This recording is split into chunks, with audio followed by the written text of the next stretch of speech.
Good morning guys. सुबह सुबह आज मुझे हेयर कलर कराना था और मैं बता दूं कि टाइम क्या हो रहा था, 7 बज रहे थे। तो मैं सैलून में जाने का मेरे पास टाइम नहीं था और कहाँ मैं अर्जुन को लेके इतनी देर वहाँ बैठी रहूँगी। तो मैं सैलून वाले भैया को बोल दिया था, वो भी मैंने उनको बोला था भैया आप बहुत जल्दी आइएगा। वो 7 बजे ही मुझे आ गए थे कलर करने के लिए। तो उनका फ़ोन आया था कि आप ना पहले हेयर वॉश कर लेना।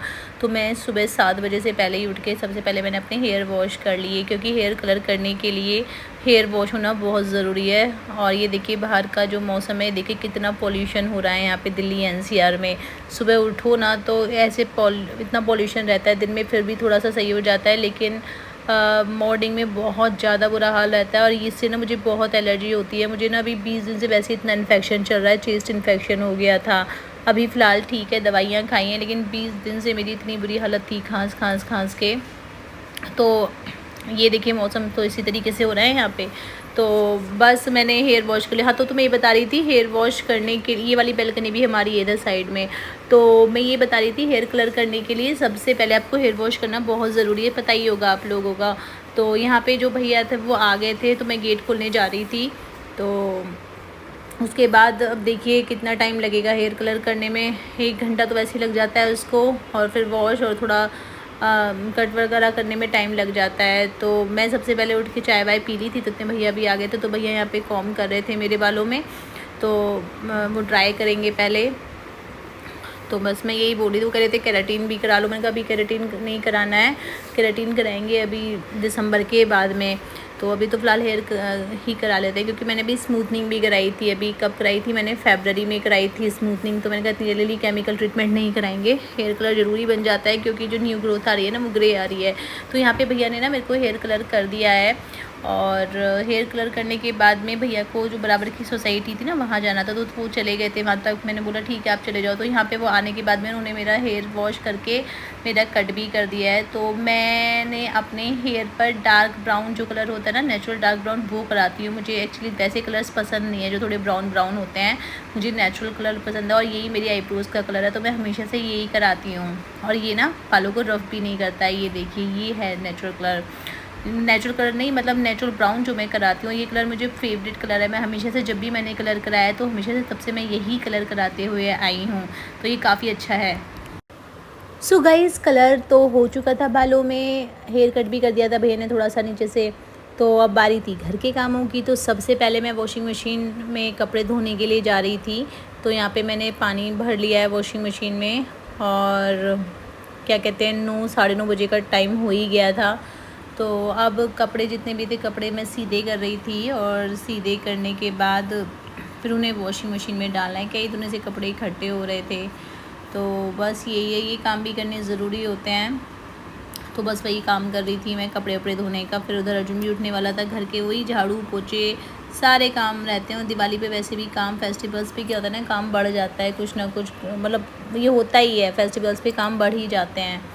तो इधर की वाली बैल्कनी में ना बड़ी अच्छी धूप आ जाती है, बहुत ज़्यादा तो नहीं, लेकिन हाँ थोड़ी थोड़ी धूप आ जाती है। जबकि जो उधर वाली 3 बैल्कनी है दूसरी तरफ की, उनमें सर्दियों में बिल्कुल भी धूप नहीं आती है। सर्दियों में तो बिल्कुल भी नहीं आती है, वो आएगी अब मार्च के लास्ट में, अप्रैल तक जाके।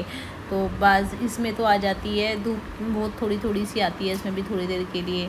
तो यहाँ पे कपड़ों को सीधा कर रही थी मैं पहले, क्योंकि सब कपड़े ऐसे निकाल निकाल के उल्टे पुल्टे डाल देते हैं, फिर उनको धुलने के टाइम सीधा करना बहुत ज़रूरी होता है।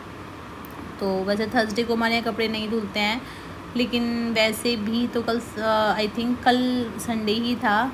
तो 2 दिन से मेरे कपड़े इकट्ठे हो रहे थे, थर्सडे से इकट्ठे हो रहे थे। तो बस कपड़े धोऊंगी, कपड़े धुलने के बाद में फिर घर के जो है वो झाड़ू पोछा वगैरह करूँगी। तो और आप लोगों की दिवाली की प्रिपरेशन कैसी चल रही है, आप लोगों की शॉपिंग कैसी चल रही है दिवाली की, मुझे बताइएगा कमेंट सेशन में। तो बस अब मैं कपड़े तो सब सीधे हो गए, पानी भी भर गया है इसमें। बस इधर आ गई भी थी मैं सब्ज़ी छीलने के लिए।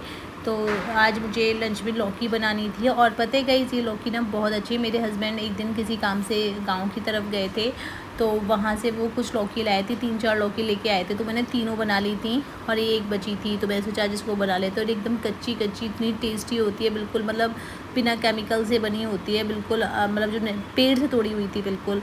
तो लौकी बहुत अच्छी होती है, और मुझे बहुत ज़्यादा पसंद भी है लौकी खाना। लौकी और तोरी मुझे बहुत पसंद है, मेरे घर में सभी खाते हैं। ज़्यादातर हमारे घर में बनती भी यही है सब्जियाँ, लौकी तोरी। तो बस लौकी तोरी दाल ये हमारे ज़्यादा बनती है। तो यहाँ पे लौकी मैं छील रही थी, उसके बाद इसे काट लूँगी। और लौकी मैं सिंपल जीरे में ही बनाती हूँ, सिंपल जीरे में बनाती हूँ मैं, प्याज वगैरह में मैं नहीं बनाती हूँ। प्याज लहसुन वगैरह में लौकी मुझे कभी भी पसंद नहीं आती है। और ज़्यादा से ज़्यादा अगर मैं करती हूँ तो बस इतना करती हूँ कि मैं उसमें टमाटर डाल लेती हूँ, लेकिन आज तो टमाटर भी नहीं डालूँगी मैं। तो बस मैं यही बता रही थी कि अब मेरा खाना अब बनना रह रहा है और बस मेरा नहाना रह रहा है बाकी, और कपड़े तो धुल ही रहे हैं, बस यही काम बचा है। बाकी मैंने झाड़ू पोछा वगैरह सब कर लिया था। तो यहाँ पे अर्जुन मैंने बताया नहीं था शायद आपको, हेयर कट कराने के लिए गया था अपने पापा के साथ में। तो इसका हेयर कट भी हो गया, काफ़ी टाइम से उसने भी नहीं कराया था क्योंकि बीच में उसको फ़ीवर हो गया था। और यहाँ पर ये एप्पल खा रहा है। और फाइनली मैं आ गई थी नहाकर, और नहाने के बाद में सब्ज़ी तो मैंने पहले ही बना दी थी। तो मैं यहाँ पे बनाने लगी थी रोटी। तो बस मैं रोटी बना रही हूँ, यहाँ पे खाना बना रही हूँ। कपड़े मेरे ना ड्राई हो गए हैं, लेकिन मैंने अभी सुखाए नहीं है, वो बस अभी रखे हुए हैं ऐसे ही, सुखाऊंगी बाद में। एक प्रॉब्लम हो रहा है, शाम तो होने को ही आ गई है, तो मैं स्टैंड अप बैल्कनी में नहीं लगाऊंगी क्योंकि जो दिवाली की लाइट लगी हुई है ना मेरी, उनमें पता नहीं रात को इतने सारे मच्छर आ जाते हैं। जब सुबह को सो के उठते हैं ना तो इतने सारे मच्छर, पता नहीं उड़ने वाले मच्छर मरे पड़े रहते हैं। फिर उनको झाड़ू से पहले तो साफ़ करो, ये भी एक बड़ा काम हो गया। तीनों बालकनी में लाइट लगी हुई हैं, तो सुबह उठो पहले उनको साफ़ सफाई करो, बहुत बड़ा काम ये फैल गया है। ऐसे और सर में दर्द हो जाता है। और मच्छर इतने छोटे छोटे होते हैं, उधर प्लांट के स्टैंड रखे हुए हैं ना, उनके नीचे से भी साफ़ करना मुश्किल हो जाता है। फिर उनको पानी डाल के धो, बहुत काम बढ़ गया। लेकिन अब दिवाली की लाइट तो लग गई हैं, तो वो तो फिर हटा नहीं सकते ना अभी। ये उड़ने वाले मच्छर बहुत आ ही रहे हैं इस बार, पता नहीं कहाँ से इतने आ रहे हैं। तो यहाँ पे जो मेरी रोटियाँ हैं वो बन गई हैं। तो उसके बाद मैं आज सारी रोटियाँ बना के रख रही हूँ फटाफट से, उसके बाद ही खाएंगे। और इस बार ना मुझे बहुत ज़्यादा खांसी हो गई थी। तो पॉल्यूशन इतना हो रहा है, ऊपर से मौसम का जो वेदर चेंज हो रहा है ना, इसकी वजह से भी बहुत ज़्यादा।